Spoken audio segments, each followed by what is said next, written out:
Hello and welcome to another Tabletop Games Blog Saturday review. The woodcutter and I were travelling the lands when we reached a kingdom far to the south. Its people were most distraught because the fairies of the woods had kidnapped the most famous musician, whose music made everything better.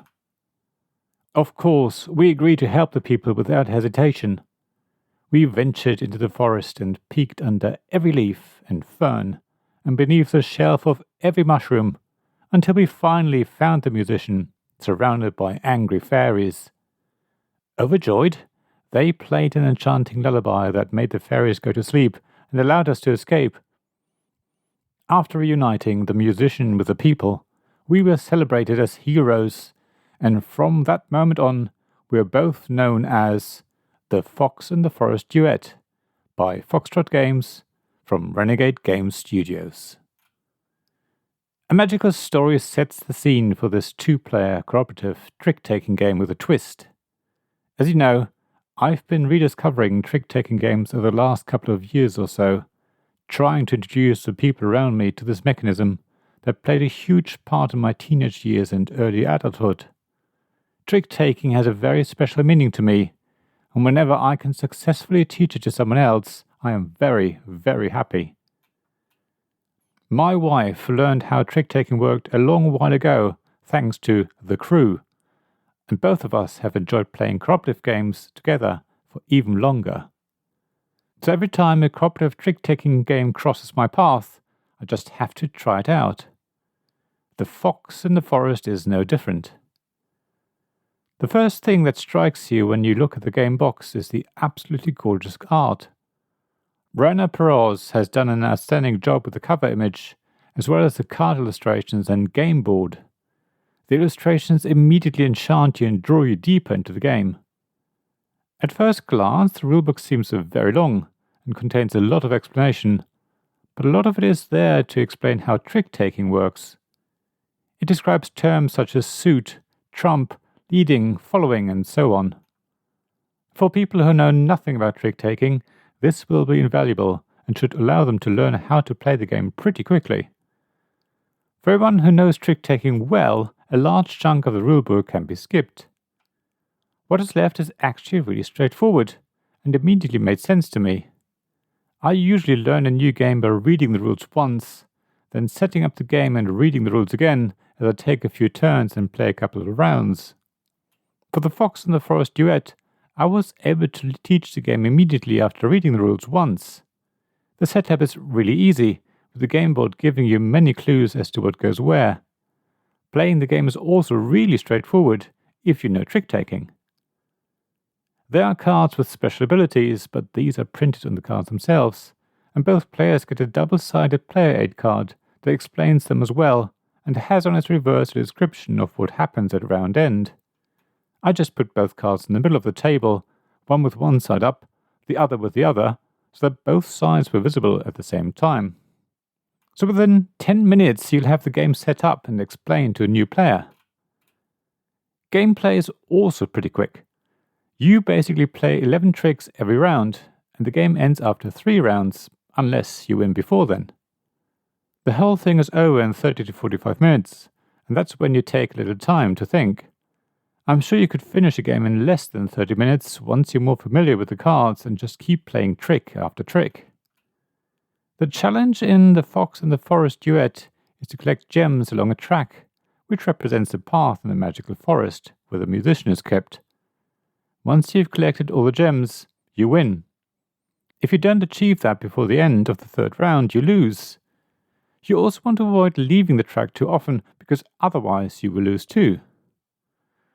There's a token on the track that represents your current position, and for every trick, you move that token towards the winner of the trick a certain number of spaces, depending on the number of footprint icons present in the trick.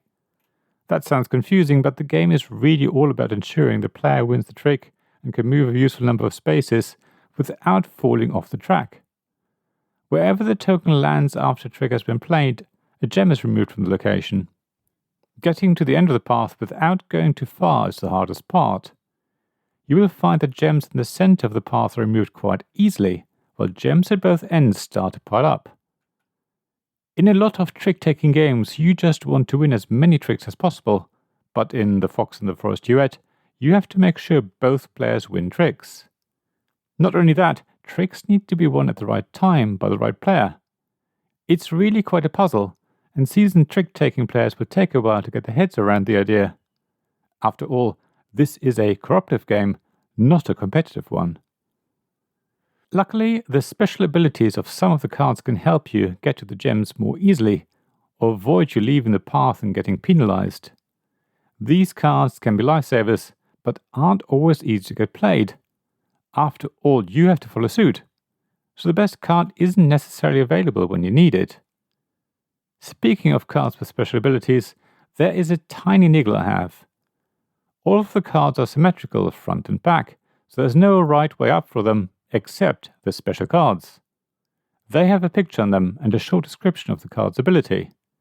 So like picture cards and standard decks of cards, they have to be a certain way up.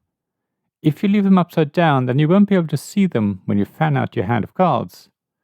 That means the other player will get some information from you as you turn some of your cards around. It doesn't mean the other player will know everything about your cards, but in trick-taking games, it's really key that information is kept secret. It would have been great if the special cards were symmetrical, like picture cards instead of normal playing cards. The illustration could have been made symmetrical, and the text could have been moved to one side to make room for the suit and card value. It's not the end of the world though, and you can still play the game absolutely fine.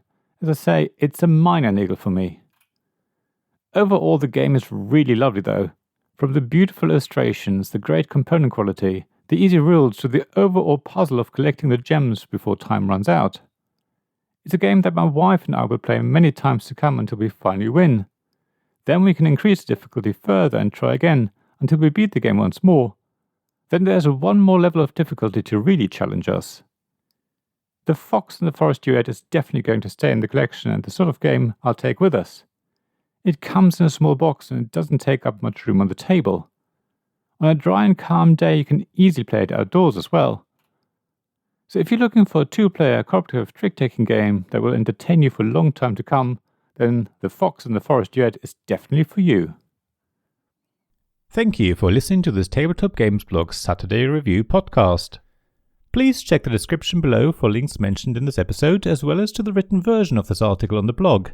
If you enjoyed this episode, please subscribe, give us some stars or leave a review.